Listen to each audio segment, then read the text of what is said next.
Salut à tous, c'est Noonan, j'espère que vous allez bien. Aujourd'hui, on va parler de la Snyder Cut. Et oui, le film est sorti il y a quelques jours, mais je ne voulais pas faire de réaction à chaud. Je voulais laisser reposer quelques jours avant de vous donner mon avis. Justice League version Snyder sort 4 ans après la version de Joss Whedon, qui était, il faut bien le dire, nullissime. On aurait dit un film pour enfants de 7 ans, alors que Zack Snyder avait créé quelque chose de beaucoup plus adulte, quelque chose de beaucoup plus mature, toute une iconisation autour des héros de chez DC. Il avait fait ses armes avec Watchmen, qui était déjà devenu à l'époque une référence dans le film de super-héros. Puis vint le moment où il s'empara de Superman pour le réinventer avec Man of Steel. La suite, c'est BVS Batman vs Superman, qui est pour moi vraiment réussi. Justice League devait être donc le troisième opus de cette trilogie autour des héros de chez DC, mais lors du tournage de cet épisode, malheureusement, Zack Snyder est frappé par un événement tragique. Sa fille de 17 ans se suicide et Zack Snyder doit quitter le tournage. La Warner appelle donc Joss Whedon, le réalisateur d'Avengers, pour terminer le film. Et celui-ci nous pond une version de Justice League de 2 heures complètement indigeste, qui ne reprend pas l'univers de Zack Snyder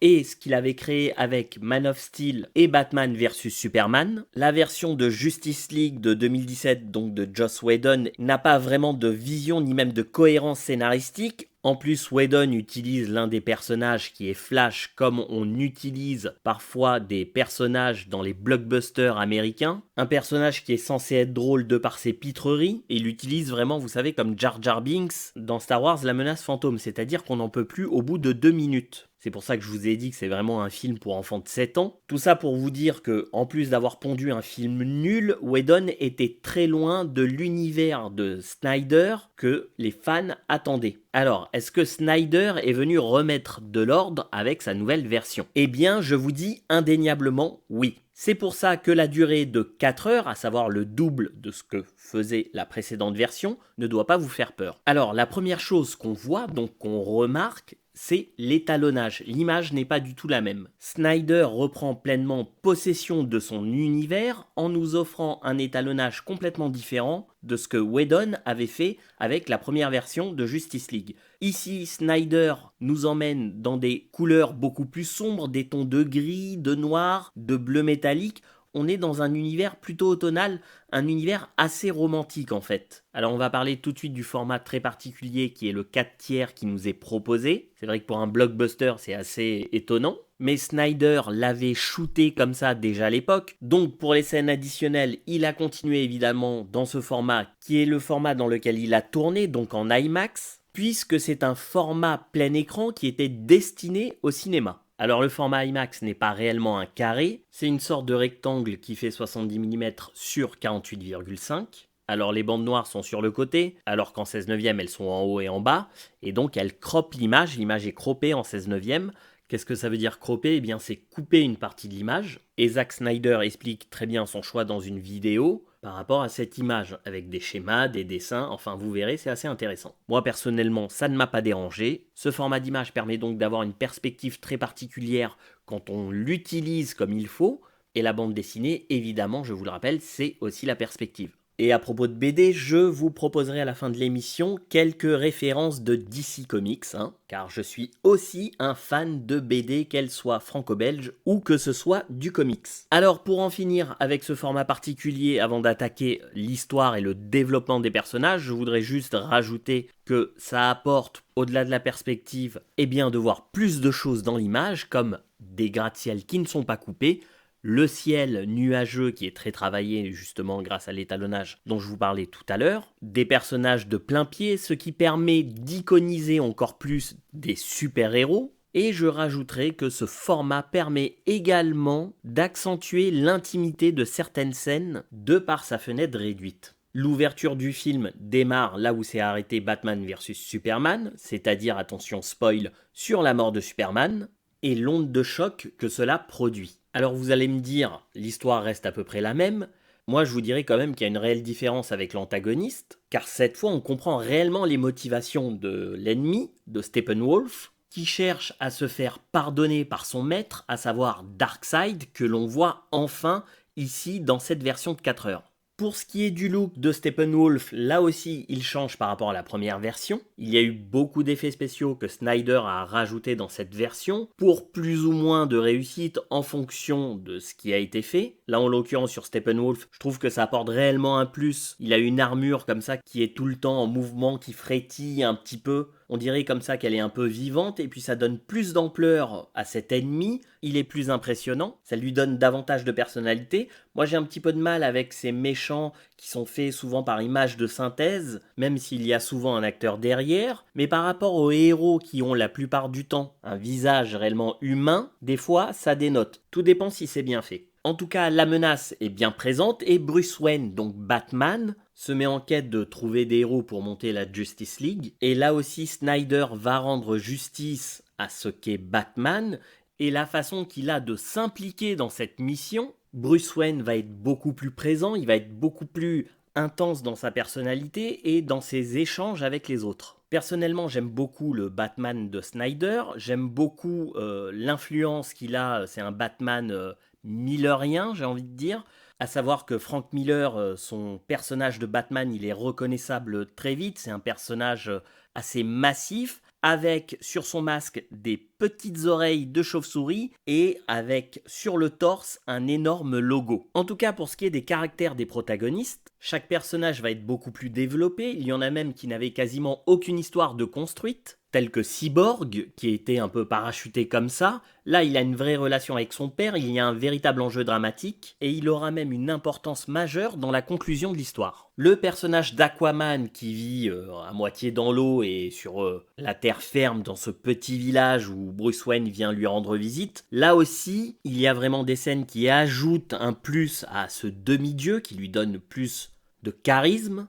Et d'ailleurs, même sur certains plans, il y a des effets spéciaux qui sont rajoutés, qui sont 10 fois mieux que sur la version de Whedon, car je me suis retapé la version de Whedon, mais pas en entière, je vous rassure, en accéléré pour faire quelques comparaisons avec certaines scènes. Chaque personnage a le droit à son chapitre, d'ailleurs le film est chapitré, ce qui est quand même une bonne idée vu qu'il dure 4 heures, si on veut faire une petite pause. Mais moi franchement je les ai pas sentis plus passés que ça, il y a parfois des films beaucoup plus courts qui nous paraissent 10 fois plus longs. C'est pour vous dire comme quoi ici la mise en scène est vraiment réussite, alors que le film de Whedon qui dure 2 heures de moins, je l'avais trouvé quand même beaucoup plus long. Mais reprenons le chemin de nos personnages en parlant cette fois du chapitre de Wonder Woman, qui est pour moi l'un de mes préférés. Est-ce que c'est lié au fait que le personnage soit interprété par Gal Gadot ?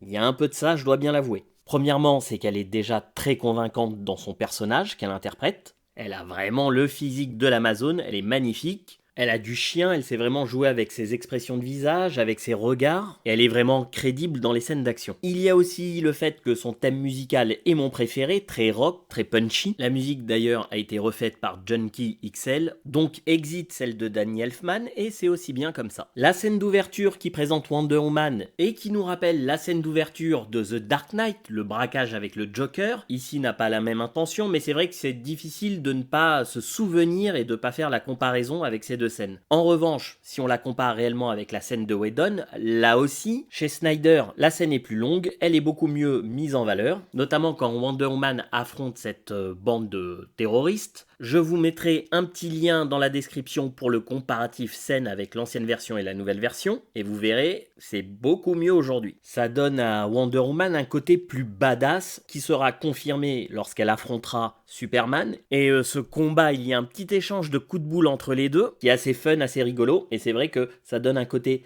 badass. D'ailleurs, aux deux personnages, on parlera de Superman tout à l'heure. Là, on va se pencher sur le chapitre de Flash, qui nous le rend beaucoup plus sympathique qu'auparavant. Exit certaines vannes et petites mimiques qui étaient vraiment insupportables que Whedon lui avait données. Bon, il reste quelques petites plaisanteries, mais ça passe sur les 4 heures. Et c'est quand même beaucoup plus digeste que ça ne l'était. Dans cette fin, il a même un rôle d'une grande importance, un rôle d'ampleur épique, et je vous rassure, je ne vous en dirai pas plus. Il y a toutefois une scène dont j'aimerais parler, avec Flash, c'est la scène où il sauve une jeune femme, le personnage d'Iris, d'un accident de voiture. Snyder la met en scène avec un ralenti dont il a le secret, d'ailleurs ici dans le film, il va en user et en abuser, en même temps c'est son truc, Mais moi cette scène me pose un petit problème, et en même temps elle est utile pour présenter le personnage de Flash et ses pouvoirs. Et d'ailleurs, la scène est assez cool, il faut bien l'avouer. Il y a la petite blague de la saucisse, alors c'est vrai que dit comme ça, quand on n'a pas vu le film, ça fait un petit peu bizarre. Mais la problématique, c'est qu'on ne peut s'empêcher en regardant cette scène de penser à celle de X-Men Days of the Future Past,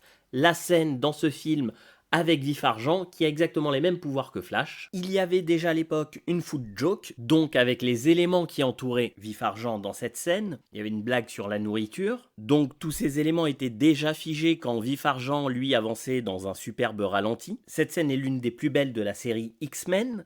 Il faut bien le dire, elle est meilleure que celle que nous propose Snyder sur Flash. Et malheureusement, comme je vous ai dit, je ne peux m'empêcher de faire la comparaison. Ce qui est dommage, car je pense que Snyder aurait pu peut-être proposer autre chose que cette scène d'introduction pour ce personnage, et éviter la food joke qui nous rappelle évidemment celle de Vif Argent. Et on en vient à la résurrection de Superman en mode christique. Et oui, Superman revient à la vie dans un costume badass au possible, à savoir un costume tout noir. Alors en revenant à la vie, le personnage de Superman souffre de quelques troubles de la personnalité, il ne sait plus où il est, il ne sait plus trop qui sont ses amis et ses ennemis, il va finir par revenir à la raison grâce à l'aide de Lois. Et là, je vais vous parler 2 minutes de Amy Adams, parce que moi, personnellement, Amy Adams, même si je trouve que c'est une très bonne actrice, dans le rôle de Lois, elle a jamais réussi à me convaincre, je ne sais pas pourquoi. C'est pas que je trouve qu'elle joue mal, d'ailleurs, il y a même ici de nouvelles scènes qui enrichissent son personnage, mais je trouve que l'actrice ne correspond pas au personnage de Lois,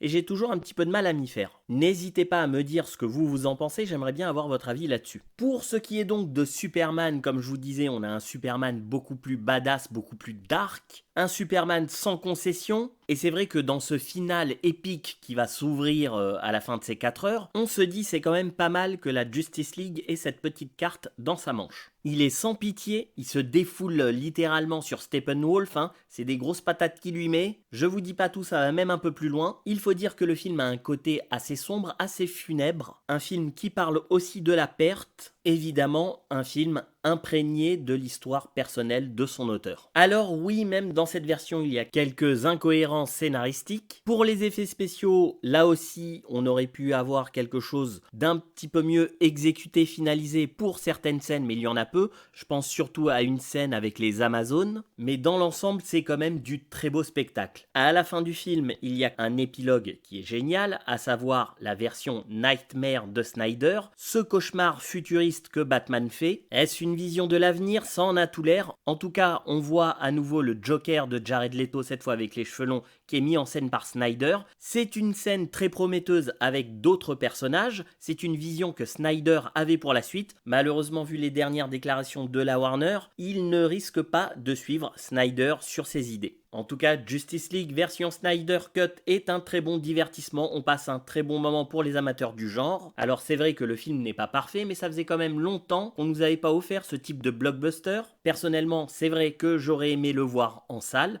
Peut-être qu'on aura quelques copies quand les cinémas réouvriront, allez savoir. Vous pouvez actuellement acheter le film en VOD, il est disponible sur différentes plateformes, il a fait un très bon démarrage. Il sera bientôt disponible à la location, et pour ce qui est de la vente physique DVD, Blu-ray, Blu-ray 4K, la sortie en France est annoncée pour le 31 décembre. Et oui, pour les collectionneurs, il faudra s'armer de patience. Et maintenant, quelques références en termes de BD si vous voulez vous éclater avec des comics. Évidemment, je vous conseille tous les Batman de Frank Miller. Mais regardez à l'écran, si vous voulez voir la Justice League affronter Darkseid, je vous recommande chez Urban Comics Justice League aux origines sur un scénario de Geoff Johns et illustré par l'immense Jim Lee. Toujours chez Urban Comics, les Batman de Grant Morrison. Et surtout, le Batman Un long Halloween avec ses sublimes dessins regardés de Tim Sale. Voilà, n'hésitez pas à me laisser plein de commentaires, ça me fera toujours plaisir, ça mettra l'émission en avant. Likez surtout, n'oubliez pas de vous abonner, d'actionner la petite cloche pour être prévenu des prochaines émissions. Et en attendant la prochaine, je vous souhaite un très bon film et je vous dis à bientôt.